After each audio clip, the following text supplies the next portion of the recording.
بسم اللہ الرحمن الرحیم، السلام علیکم ورحمۃ اللہ وبرکاتہ۔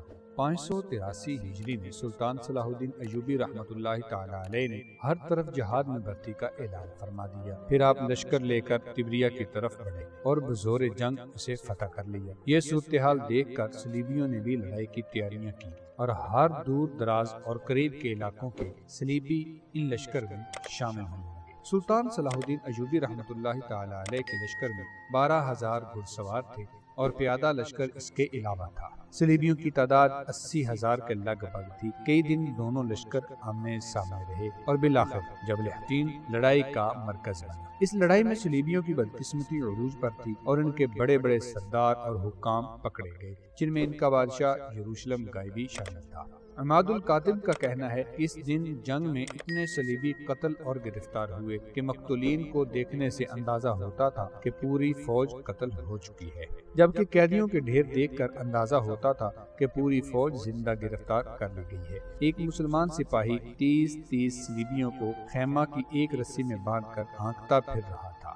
اس لڑائی نے صلیبیوں کی قوت کو پارا پارا کر دیا۔ ان کی بڑی مقدس صلیب مسلمانوں کے ہاتھ آ گئی تھی اور ان کا مشہور جنگجو بادشاہ ریجینالڈ، جس نے ایک بار مسلمانوں کے ایک قافلے کو گرفتار کر لیا تھا اور جب انہیں قتل کرنے لگا ان سے کہا، اب تو محمد کو اپنی مدد کے لیے کیوں نہیں بلاتے؟ ملعون بھی مسلمانوں کی قید میں تھا۔ سلطان صلاح الدین ایوبی رحمہ اللہ نے اسے کہا کہ اب محمد صلی اللہ علیہ وآلہ وسلم کی طرف سے مدد آ چکی ہے، پھر اسے قتل کر دیا۔ قتل سے پہلے اس کے سامنے اسلام پیش کرنے کی بھی ایک روایت ہے۔ اس جنگ سے حاصل ہونے والے قیدی دمشق کے بازاروں میں ایک جوتے کے بدلے فروخت ہوئے۔ جب قاضی ابن ابی عصرون دمشق میں داخل ہوئے تو عیسائیوں کی بڑی صلیب ان کے سامنے سرنگوں پڑی ہوئی تھی۔ سلطان صلاح الدین ایوبی رحمہ اللہ نے اپنی یلغار کو جاری رکھا اور آپ کے بھائی کے لشکر نے ناصریہ، کیساریہ، اسکا، صفوریہ، شکیف، اسکلان کے علاقے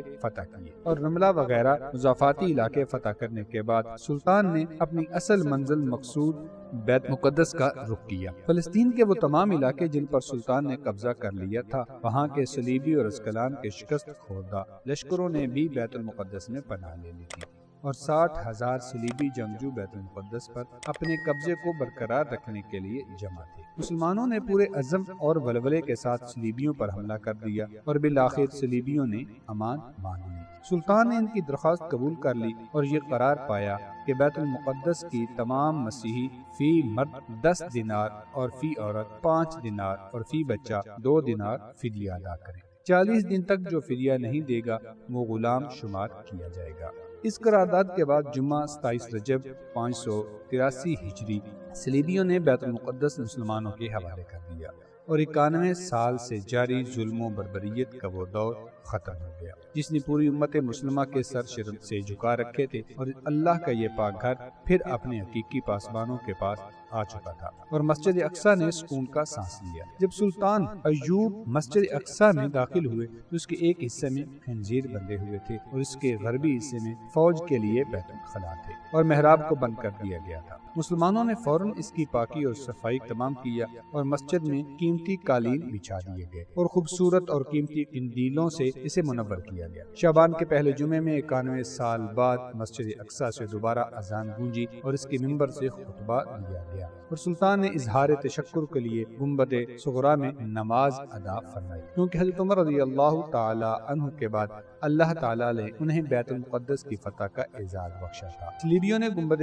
صغرا میں جو تبدیلیاں کر دی تھی وہ ختم کر دی گئی اور سلطان تقی الدین نے خود مسجد اقصیٰ میں حاضری دی اور گلاب کے پانی سے اسے غسل دیا اور اپنے ہاتھوں سے جھاڑو دینے کی سعادت حاصل کی اور ہر طرف خوشبوئیں بکھیر دی۔ آج جبکہ 50 سال ہونے کو ہیں اور مسجد اقصیٰ یہودیوں کے ناجائز قبضے میں ہیں، ہم ان واقعات کو مسجد اقصیٰ کی فتح کے واقعے پر ختم کر رہے ہیں تاکہ اس باب کو پڑھنے والا ہر شخص غزوہ بدر سے لے کر مسجد اقصی کی دوبارہ فتح تک کی تاریخ کو بار بار پڑھے اور اپنے دل میں اس نیت اور عزم کا پختہ کرے جو نیت اور عزم سلطان صلاح الدین ایوبی رحمۃ اللہ تعالی علیہ نے اپنے دل میں پختہ کیا تھا، اور بالآخر وہ مسجد اقصی کو خنزیروں سے پاک کرنے میں کامیاب ہو گئے تھے۔ بات صرف عزم کی ہے، بات صرف سچی نیت کی ہے، پھر یہ عزم اور نیت انسان کو گھر نہیں بیٹھنے دیتے اور منزل پر پہنچے بغیر چین نہیں کرنے دیتے۔ آج ہر مسلمان کو اسلامی ممالک کی ایک ایک چپا زمین آزاد کرانے کا